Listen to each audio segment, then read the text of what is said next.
Hello everyone, live top academy में आपका एक बार फिर से स्वागत है। जैसा कि आपने थंबनेल में पढ़ ही लिया होगा और आप जानते हैं कि हम लोग क्या आज कवर करने जा रहे हैं।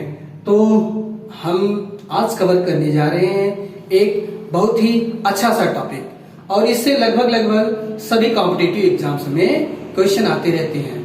तो मैं आपको बताना चाहूंगा कि इसमें जो है ये जो हम लोग कंडीशनल सेंटेंस पढ़ने जा रहे हैं, ये क्वेश्चन कैसे बनाए जाते हैं एग्जाम्स में से। तो आप देख सकते हैं ज्यादातर इसका वेटेज जो होता है जैसे एसएससी सीजीएल, एसएससी स्टेनोग्राफर, इसके साथ साथ एसएससी का एमटीएस, एचएसएल, एयरफोर्स, नेवी, बहुत सारे कॉम्पिटिटिव एग्जाम्स में ये पूछे जाते हैं। तो मैं ये कहूं कि कंडीशनल सेंटेंस जो है बहुत बार पूछे जाते हैं, इसलिए मैं इस पर एक सेपरेट मैंने सोचा कि एक वीडियो बना दूं। हालांकि सेंटेंस क्लास फ्रेज के दौरान भी मैं इसको कर सकता था, बट मैंने सोचा कि आपके लिए मैं थोड़ा सा इसको अलग कर सकता हूं। और आप जानते हैं आपके लिए मैं बहुत कुछ करने के लिए तैयार हूं, बस उसकी यही शर्त है आप मेरे वीडियो से, मेरे चैनल से जुड़े रहिएगा। तो चलिए without wasting any time let's get started. जैसा कि आप इसका नाम देख सकते हैं, कंडीशनल सेंटेंसेस। कंडीशनल का मतलब जिसमें कोई शर्त दी गई हो और किसी विशेष शर्त पर कोई काम होता है या होता होगा। इस तरह से हम लोग कंडीशन क्रिएट भी कर देते हैं। हम लोग डेली लाइफ में भी तो कंडीशन क्रिएट करते हैं ना। जैसे हम कहते हैं कि अगर तुम मुझे इतना पैसा दोगे तो मैं ये काम करूंगा। तो देखिए यही है कंडीशनल सेंटेंस। अगर तुम मेरी बात नहीं मानोगे ना तो यकीन मानो मैं तुमको बहुत पीटूंगा। कभी कभी हम सामने वाले से खुद भी पीट जाते हैं, तो वो अलग बात है, बट ऐसे होते रहते हैं। तो बहुत सारे कंडीशनल है। तो चलिए देखते हैं ग्रामर में जो उसका कैटेगराइजेशन है वह 4 तरीके से किया गया है। तो मैं उनका नाम लिख देता हूँ, ठीक है। चलिए आगे देखते हैं। कंडीशनल सेंटेंस आपने देख लिया होगा, मैं उसको रिलीज कर देता हूँ। तो चलिए कंडीशनल सेंटेंस होते हैं, पहले नंबर पर आता है हमारा 100%। तो हम लोग पहला किसको देखेंगे? 100% conditional, 100% conditional sentences. 100% conditional sentence कौन से होते हैं, हम इसकी चर्चा अभी बाद में करते हैं। पहले मैं उसको कैटेगराइजेशन कर देता हूं। दूसरे होते हैं 50% कंडीशनल सेंटेंसेस। तीसरे होते हैं 10% कंडीशनल सेंटेंसेस।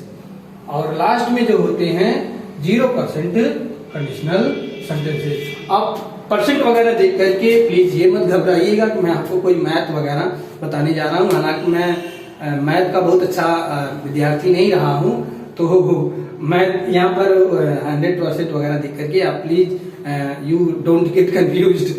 तो मैंने इसको जो इस तरीके से डिजाइन किया है कि आप प्रॉपरली समझ सके। हालांकि इसके और भी नाम हैं, तो ये थोड़े से अच्छे लगते हैं। देखिए चले, तो अब हम लोग समझेंगे कंडीशनल सेंटेंस। मैं आपको एक चीज बताने जा रहा हूं, उसको आई होप आपने इसका जो है जान लिए होंगे। आप इसका चाहे तो एक स्क्रीनशॉट ले लीजिए। मैं थोड़ा सा साइड में हो जाता हूं। आई होप आपने अब तक स्क्रीनशॉट ले लिया होगा। तो चलिए देखिए, जितने भी कंडीशनल सेंटेंस होते हैं, जितने भी कंडीशनल सेंटेंस होते हैं, उनमें 2 बातें कॉमन होती हैं। कौन कौन सी? तो मैं अब आप सबको यूज कर दूंगा, फिर हम लोग पढ़ेंगे कंडीशनल सेंटेंस नंबर 1, जिसको बोलते हैं 100% कंडीशनल। तो थोड़ा सा साइड में मैं इसकी चर्चा कर दूंगा। जितने भी कंडीशनल सेंटेंस होते हैं तो उनमें एक कॉमन बात होती है कि उनमें कम से कम एक पीसी यानी कि प्रिंसिपल क्लॉज, पीसी, कम से कम एक पीसी और कम से कम एक जो है एससी लगी होती है। क्या लगी होती है? एससी। तो अगर आपने मेरा सेंटेंस क्लॉज फ्रेज का वीडियो देखा होगा तो आप जानते हैं एक पीसी और एक एससी कौन सा सेंटेंस क्रिएट करती हैं? कौन सा सेंटेंस क्रिएट करती हैं? हाँ बिल्कुल बिल्कुल। कौन सा? हाँ देखो आगे कौन सा क्रिएट करती थी, बताओ। मुझे नहीं आ रहा है, भूल गया मैं। नहीं बताओगे? आगे देख, मैं ही बता देता हूँ, don't worry, I was just kidding. तो एक प्रिंसिपल क्लॉज और एक सबऑर्डिनेट क्लॉज हमेशा जो है सेंटेंस क्या क्रिएट करेगी? कॉम्प्लेक्स क्रिएट करेगी। क्या क्रिएट करेगी? कॉम्प्लेक्स क्रिएट करेगी। ठीक है, तो ये बात ये हो गई। और दूसरी बात, कंडीशनल सेंटेंस में मैं पहला पॉइंट हो गया, दूसरा पॉइंट इसको आप इधर रख सकते हैं। कंडीशनल सेंटेंस में जो है हमेशा जो है सबऑर्डिनेटिंग कंजक्शंस लगे होंगे। अगर सबऑर्डिनेटिंग कंजक्शंस नहीं लगे होंगे तो कामा होगा। तो ठीक है, अब हम without wasting any time let's get started for the 100% conditional. जैसा कि इसके नाम से क्लियर हो रहा है कि ये जो कंडीशनल सेंटेंस होगा हमेशा 100% सही होगा। ये हमेशा होता रहता है, यहां तक कि हम इसको लैब में भी कर सकते हैं, इसको हम रिपीट कर सकते हैं। इसमें जो भी एक्शन होगा, जिसकी भी चर्चा होगी, या उसका हम कहें सीधी बात करें तो रिजल्ट उसका जो है 100% सही होगा। और वह 100% या 100 टाइम्स किया जाए तो 100 टाइम्स वही आएगा, वो बदलने वाला नहीं है। तो चलिए देखते हैं इसका स्ट्रक्चर क्या होता है। देखिए, एक बात और मैं आपसे बताना चाहूंगा कि ये जो है कॉम्प्लेक्स सेंटेंस जो होते हैं तो इस तरीके से लिखे जाते हैं। ज्यादातर हम लोग क्या करते हैं, सबसे पहले हम सबऑर्डिनेट क्लॉज लेते हैं। सबऑर्डिनेट क्लॉज लेते हैं, सबऑर्डिनेट क्लॉज में हमारा कौन सा टेंस रहेगा?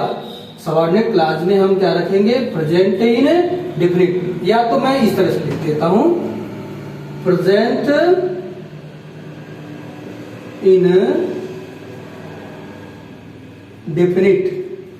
ये कौन सी क्लॉज में रखा जाएगा? सबऑर्डिनेट क्लॉज में। इसके साथ साथ जो दूसरी क्लॉज होगी उसमें भी प्रेजेंट इन डेफिनिट ही रखा जाएगा। तो इसमें प्रिंसिपल क्लॉज और सबऑर्डिनेट क्लॉज दोनों में क्या रखेंगे आप? Present in definite. बीच में कंजक्शन कोई भी हो सकता है, इफ हो सकता है, वेदर हो सकता है, यहाँ तक कि सिंस हो सकता है, बिकॉज हो सकता है, फॉर हो सकता है, व्हेन हो सकता है, व्हाई हो सकता है, बहुत सारी इस तरह से कंजक्शन है। ठीक है, अगर आप कंजक्शन के लिए चाहते हैं तो हमारे एक सेपरेट वीडियो है, उसको आप देख सकते हैं। ठीक है, तो इसका जो है यही हमेशा से पैटर्न रहा है। मैं कुछ आपको एग्जांपल्स देता हूं, तो आई होप मुझे लगता है आपने इसको समझ लिया होगा। मैं इसको इरेज करूंगा। ठीक है, तो चलिए देखते हैं। हम अगर ये कह दें कि एग्जाम्पल देखिए, if we boil water it gets hot. अगर हम पानी को गर्म करते हैं, आई मीन टू से उबालते हैं, तो यह गर्म हो जाता है। अगर हम पानी को उबालते हैं तो यह गर्म हो जाता है, या गर्म करते हैं तो उबलने लगता है, दोनों बात देखिए रही। तो if we boil water it gets hot, तो जब जब हम पानी को उबालेंगे तो क्या कोई ऐसी जगह होगी, चाहे आप कहीं पर हो, चाहे आप भारत में हो, चाहे आप पाकिस्तान में हो, चाहे आप अमेरिका में, कहीं पर हो, तो क्या जब आप किसी पानी को उसको बॉईल करेंगे तो क्या यह गर्म नहीं होगा? बिल्कुल होगा। इसका मतलब यह 100% कंडीशनल है। कंडीशनल का मतलब थोड़ा सा डाउट होता है, लेकिन कभी कभी कुछ डाउट जो 100% श्योर होते हैं, डैम श्योर होते हैं, उसमें से आप ये देख सकते हैं। तो मैं आपको एक और एग्जांपल बताता हूं। शायद आपने बोर्ड में ये जरूर एग्जांपल देखा होगा कि जब हम सोडियम एसीटेट और सोडा लाइम को मिलाते हैं तो अमोनिया गैस निकलती है। मैं फार्मूला तो भी फिलहाल लिख नहीं सकता, वो पता नहीं कैसे कैसे होता है। तो आई होप आपको ये समझ में आ गया होगा। एक एग्जांपल मैं आपको और देना चाहूंगा, देखते हैं।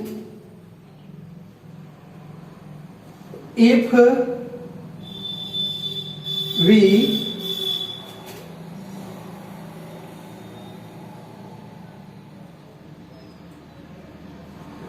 Mix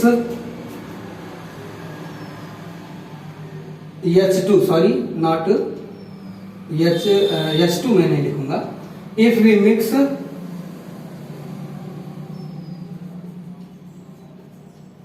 hydrogen with oxygen. आप जानते हैं कि हाइड्रोजन के 2 परमाणु और ऑक्सीजन के 1 परमाणु से। तो परमाणु वगैरह तो केमिस्ट्री शुरू हो जाएगी, तो फिलहाल वहां पर नहीं करने वाले। If we mix hydrogen with oxygen it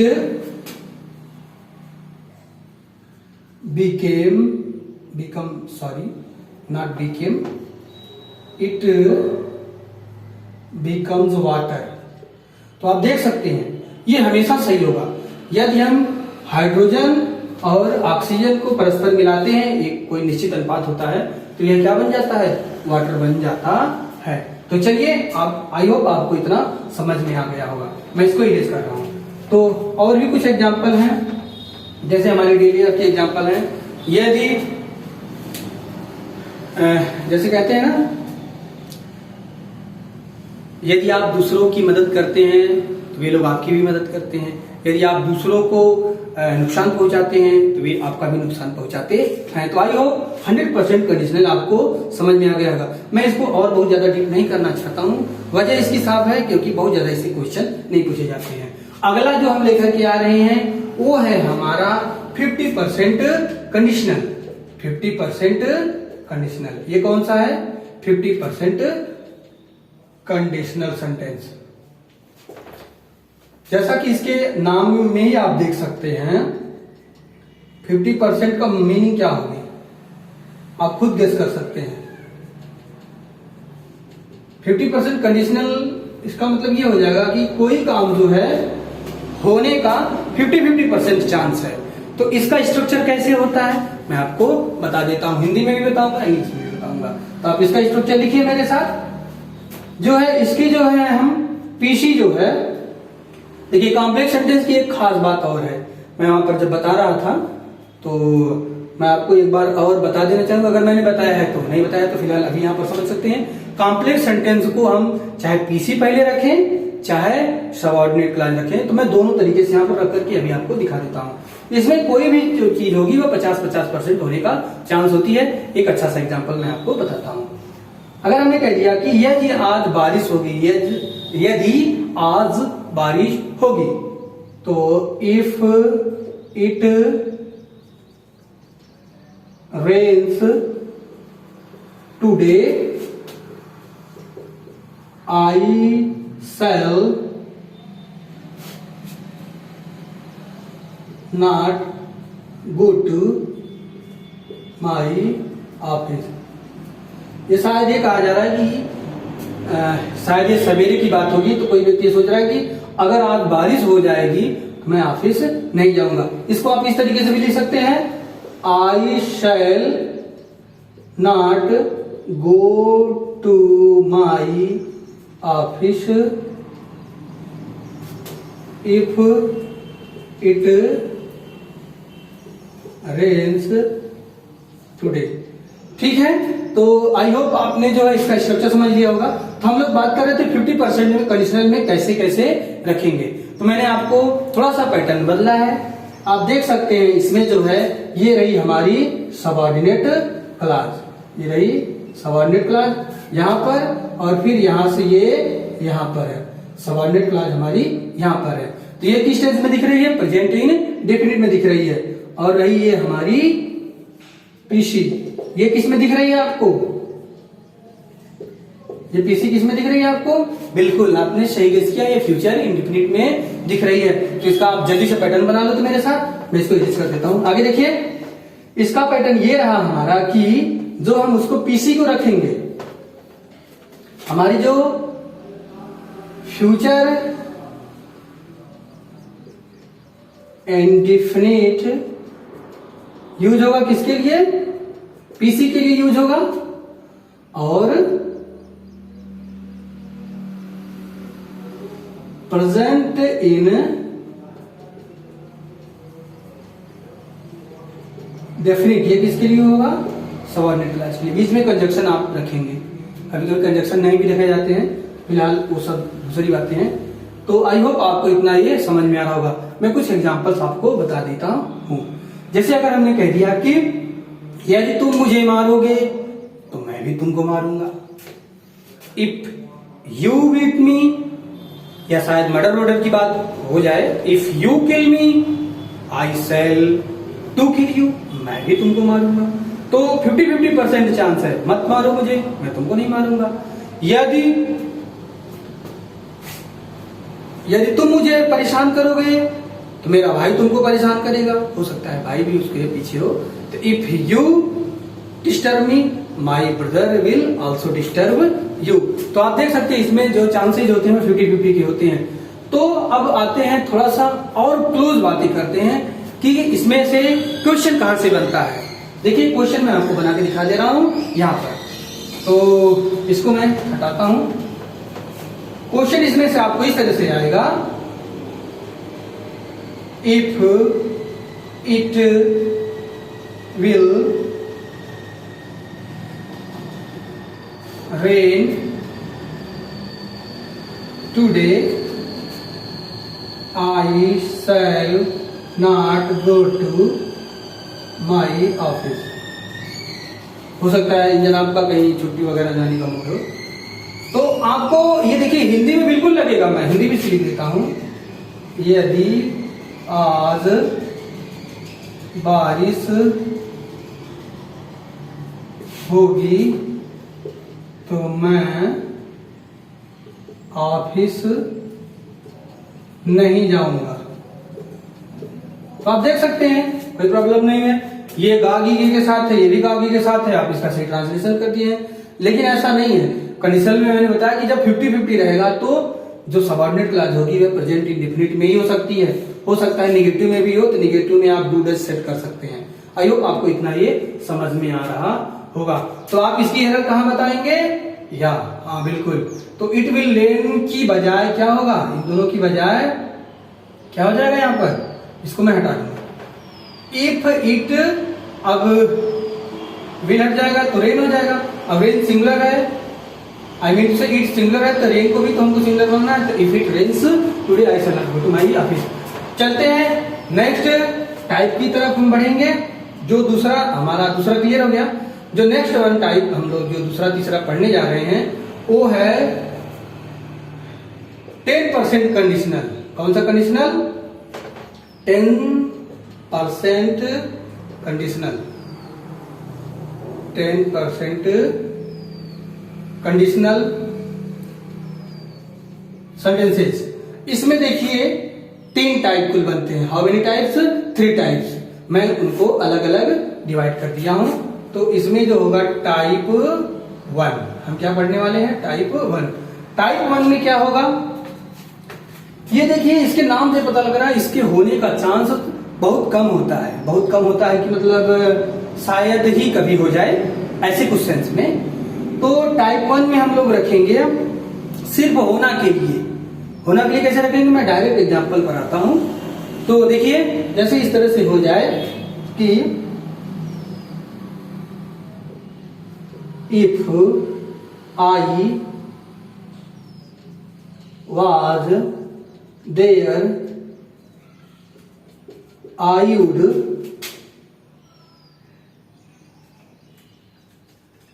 beat him. यदि मैं वहां पर होता तो मैं उसको पीट देता। जैसा कि आप जानते हैं वुड की मीनिंग ताकती की होती है। ये देखने में भी स्ट्रक्चर ठीक लग रहा है, लेकिन ये सही नहीं है। तो सही क्या है, ज्यादातर मैंने देखा है कि इसमें एरर बहुत ज्यादा पूछी भी जाती है, इससे भी एरर बहुत आई है। तो आई के साथ हम लोग तो नॉर्मली जानते हैं कि वाज लगता ही लगता है, लेकिन अगर 10% कंडीशनल में वुड के साथ सिर्फ होना क्रिया पाई जाए तो आई ही नहीं, सिर्फ आई ही नहीं, सभी सब्जेक्ट के साथ तो क्या लगाएंगे, वर लगाएंगे। तो मैं उसका पैटर्न लिख देता हूं, आप बिल्कुल मेरे साथ लिखिए जैसा कि हमने पिछले वाले एग्जांपल में किया था। तो क्या होगा, हमारी सबऑर्डिनेट क्लास जो होगी उसमें क्या लगेगा, वर लगेगा। किसके साथ, ऑल सब्जेक्ट्स। ऑल सब्जेक्ट के साथ क्या लगा होगा, वर। तो मैं इसको यहां लिख देता हूं, वर लगा होगा। और ये किस में होगी, सबऑर्डिनेट क्लास में ये होगा ऐसा। प्रिंसिपल क्लास में क्या होगा हमारा, सब्जेक्ट के साथ, कोई भी सब्जेक्ट हो उसके साथ वुड लगा देंगे। तो प्रिंसिपल क्लास में ये क्या लगा देंगे, वुड लगा देंगे। ठीक है ना। तो अब एक एग्जांपल से देखेंगे। पिछला ही एग्जाम्पल हम सही करने की कोशिश करेंगे। यदि मैं वहां होता तो उसको पीट देता, तो ये होगा इस तरह से, if I were there I would beat him. कुछ लोग ये क्वेश्चन करेंगे कि सर आई के साथ तो नॉर्मली जो है सेल लगता है और सेल का पास्ट फॉर्म शुड होता है, वुड क्यों लग रहा है? तो कभी कभी वुड की बजाय शुड, कुड और माइट भी करके लगा करके देता है। बट अगर वुड वाला ऑप्शन ना है तब इस पर आप मारिएगा, अदरवाइज वो गलत माना जाएगा। तो आई होप आपको इतना ये समझ में आ रहा होगा। तो आप बहुत सारे एग्जाम्पल्स का ट्रांसलेशन कर सकते हैं और यहां तक कि गानों का ट्रांसलेशन कर सकते हैं। तो कैसे ट्रांसलेट करेंगे कि हम कहेंगे कि यदि मैं एक प्रधानमंत्री होता तो पूरे भारत को बदल देता। ऐसे ऐसे थॉट्स आते हैं हमारे यहाँ मतलब मुझको आते पर्सनली, आपको भी शायद आते होंगे। तो if I were the PM I would change all over India. ठीक है। यदि मैं एक पक्षी होता, if I were a bird I would fly in the sky. यदि मैं एक पक्षी होता तो तुम तक उड़ तक पहुंचाता, तुम बहुत दूर हो ना, होता है ना इस तरह से। If I were a bird I would fly to you. तो आई होप आपको इतना ये समझ में आ रहा होगा। बाकी वो सेंटेंस को आगे पीछे करना मैंने बता दिया पहले से ही आपको। तो चलिए ठीक है, इतना क्लियर हो जाएगा। ज्यादातर आपको वही बस इस वाले पोर्शन पर ध्यान देना है कि सभी सब्जेक्ट के साथ क्या है आप वो लगाइए। कुछ लोग उसको कंडीशनल ना मान करके सपोजिशनल सेंटेंस भी कहा करते हैं, तो वो भी अपनी जगह पर ठीक है और इसमें उसमें बहुत ज्यादा कोई डिफरेंस नहीं है। एक चीज और मैं आपको बताता हूं, जैसा कि ये स्ट्रक्चर हमको ठीक लग रहा है, ये सही भी है, लेकिन कभी कभी जो है सेंटेंस की शुरुआत जो है इफ ना रख करके, जब हम इफ नहीं रखते कंजक्शन तो डायरेक्ट इस वर्ब से करते हैं। तो वर आई देयर, अगर मैं वहां होता, इसको नोटिस करिएगा, वर आई देयर। और अगर आपने सेंटेंस वाला मेरा वीडियो देखा होगा तो उसमें मैंने बताया था ये सेंटेंस अब क्या बन गया, क्या बन गया, जल्दी बताइए। हाँ, ये इन्वर्जन में चला गया, ये सेंटेंस इन्वर्स्ड है। वो भी क्या है, फुल इन्वर्स्ड है, हाफ इन्वर्स्ड है? हाँ, ये हाफ इन्वर्स्ड है। आई होप आपको इतना ये समझ में आ गया होगा। चलिए अब हम इसके नेक्स्ट टाइप की तरफ बढ़ चलते हैं। टाइप 2 की तरफ बढ़ेंगे। अब हम किसकी तरफ बढ़ेंगे, यहाँ पर बस मुझे कुछ नहीं करना है, थोड़ा सा स्मार्ट काम कर देना है। टाइप 2। टाइप 2 में हम लोग क्या करने वाले हैं?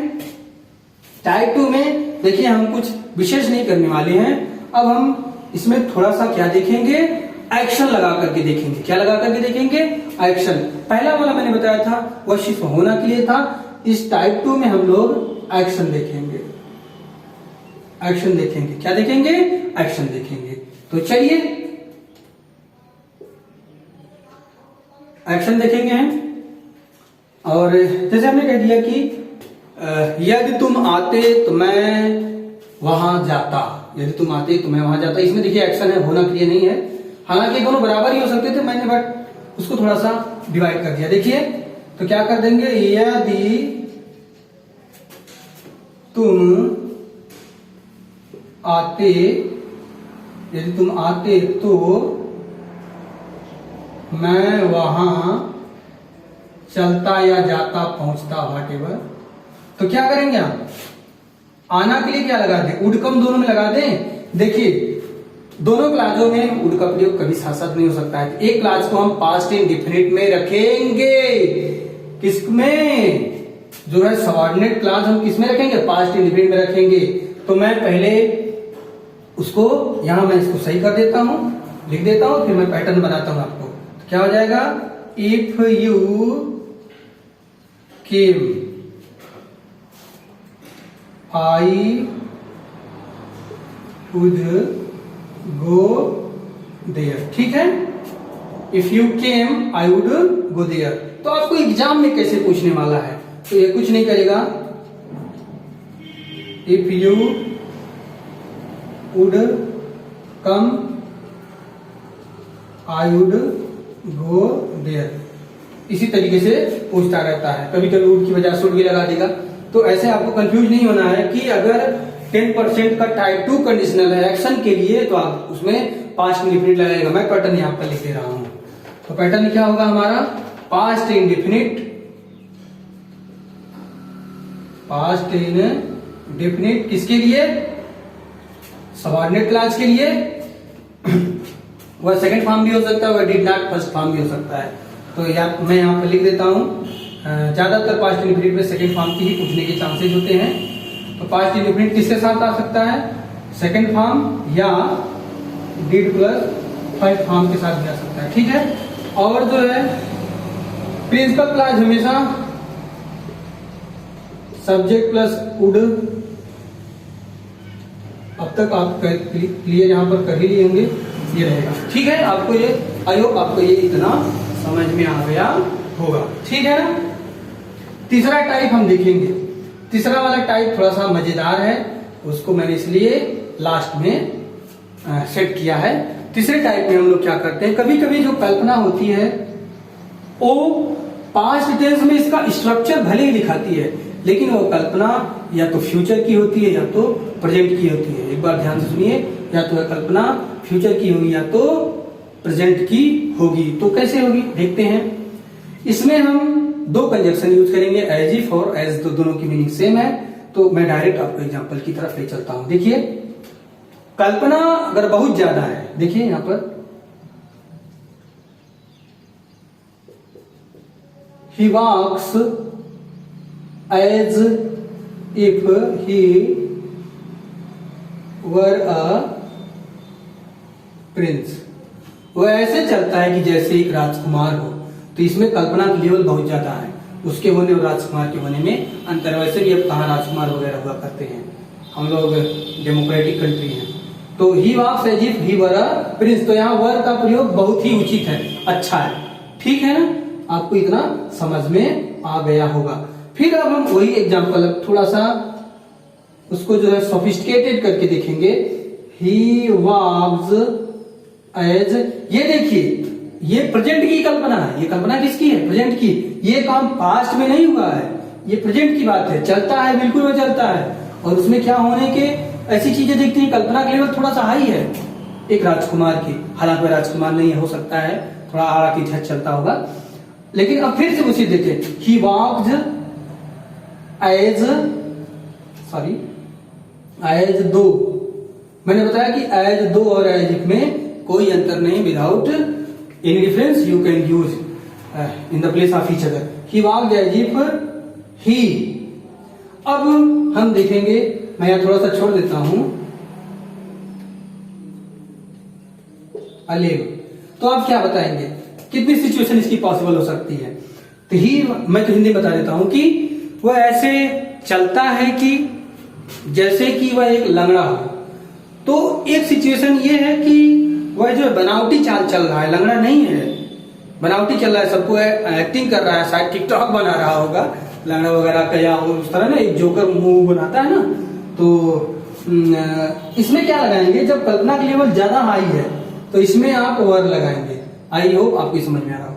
लेकिन अगर उसको सपोज कर लेते रियली में चोट लगी है या कुछ वजह से वो चल रहा है और हमको लग रहा है कि भाई वो देखो जो है ना ऐसे थोड़ा सा लंगड़ा टाइप रहा है, मैं तो यूजुअली उसको इस तरह से नहीं देखता हूं, बट आज मुझे लग रहा है शायद उसकी चोट लगी है पैर में। तो तब इस वर की बजाय आप वाज यूज करेंगे। आई होप आपको इतना ये समझ में आ गया होगा। बहुत सारे और एग्जांपल्स हैं। तुम तो मुझसे ऐसे बात करो जैसे कि मेरे बॉस हो, you are talking to me as if you were my boss. ठीक है ना। बाकी बहुत सारे एग्जांपल्स हैं, आप उसको जो है कर लीजिएगा। ये कम्युनिकेशन में भी बहुत ज्यादा बोला जाता है, स्पोकन इंग्लिश में तो काफी इसकी भरमार रहती है। चलिए, और हाँ, मैं जो है अभी वीडियो के अंत में कुछ अनाउंसमेंट करने जा रहा हूं, तो प्लीज आप मुझसे बने रहिएगा। चलते हैं लास्ट टाइप की तरफ। तो हमारा भाई जो लास्ट टाइप है 0% कंडीशनल। अब 0 का मतलब क्या है, ये कभी हो ही नहीं सकता। तो ठीक है, इसका डायरेक्ट मैं स्ट्रक्चर आपको लिख देता हूं। तो इसका स्ट्रक्चर क्या होगा, इसकी जो सबऑर्डिनेट क्लॉज होगी वह हैड प्लस थर्ड फॉर्म में होगी। इसमें होगी हैड प्लस थर्ड फॉर्म में। और इसकी जो पीसी होगी, प्रिंसिपल क्लॉज होगी, वह जो है वुड है। वुड कहां पर होगी? इसकी जो पीसी होगी वह would have plus third form में होगी। किसमें होगी? Would have plus third form में होगी। और ये सेंटेंसेस कभी भी क्लियर नहीं होते हैं, ना तो पूरा होते हैं, और इसमें कल्पना बहुत ही हाई लेवल की होती है। और ये सिर्फ और सिर्फ इसको पास्ट की कल्पना दिखाती है। इसको सीधे सीधे पास्ट कंडीशनल बोलते हैं, कभी होते नहीं है। इसका एक और नाम कह सकते हैं कि पास्ट कंडीशनल। ये कभी हुए नहीं होते हैं, ठीक है। जैसे अगर हम कहते हैं कि काश, या इस तरह से कहते हैं कि अगर UP-SSC में पेट नहीं आया होता तो मैं लेखपाल बन गया होता। तो भाई लेकिन तो ऐसा तो नहीं है ना, अब ये तो बहुत पुरानी बात है, हो गया, पेट आ गया। तो आप इसको थोड़ा सा मॉडिफाई कर सकते हैं। मैं एक एग्जांपल आपको बताता हूं, बहुत ही अच्छा एग्जांपल है और आप बिल्कुल इसको समझ जाएंगे। तो हम एग्जांपल देखेंगे, यदि सरदार पटेल जिंदा रहे होते तो हम करेंगे इफ सरदार पटेल हैड, मैंने बताया था थर्ड फॉर्म ना, तो होना का थर्ड फॉर्म में बीन लगता है, आप जानते हैं। हैड बीन अलाइव, यदि सरदार पटेल जिंदा रहे होते तो उन्होंने कश्मीर की समस्या को बहुत पहले ही सॉल्व कर दिया होता। तो if Sardar Patel had been alive he would have solved the problem of Kashmir before. यदि सरदार पटेल जिंदा रहे होते तो उन्होंने कश्मीर की समस्या को बहुत पहले ही सॉल्व कर दिया होता। तो आप देख सकते हैं, अब ना तो सरदार पटेल जिंदा रहे और वे बहुत ज्यादा हम लोगों के साथ नहीं रह पाए, तो और कश्मीर की समस्या से हम लोग बहुत साल तक जूझते रहे। तो आई होप आपको ये इतना समझ में आ गया होगा। बस और भी कुछ एग्जांपल्स आप सेट कर सकते हैं, अपने से सेट कर सकते हैं। ऐसा नहीं कि मैं सब कुछ मैं ही बता दूंगा, मैं आपको जो है बस एक गाइड की तरह काम कर रहा हूं। तो बस आज के लिए इतना ही, और आई होप आपने वीडियो को एंजॉय किया होगा। और अगर आपने हमारे चैनल को अभी तक सब्सक्राइब नहीं किया है तो प्लीज इसको सब्सक्राइब कर लें, और वहां पर बेल का जो होता है ना, जो आइकॉन है, बेल आइकॉन, उसको नोटिफिकेशन के लिए प्लीज आप लोग जो है ऑल पर कर दीजिएगा, जिससे हमारी लाइफ टॉप एकेडमी के सभी वीडियो आप तक बहुत जल्दी पहुंच सकते हो। बस आज के लिए इतना ही, मिलते हैं नेक्स्ट वीडियो में, तब तक के लिए गुड बाय, खुदा हाफिज, सबा खैर।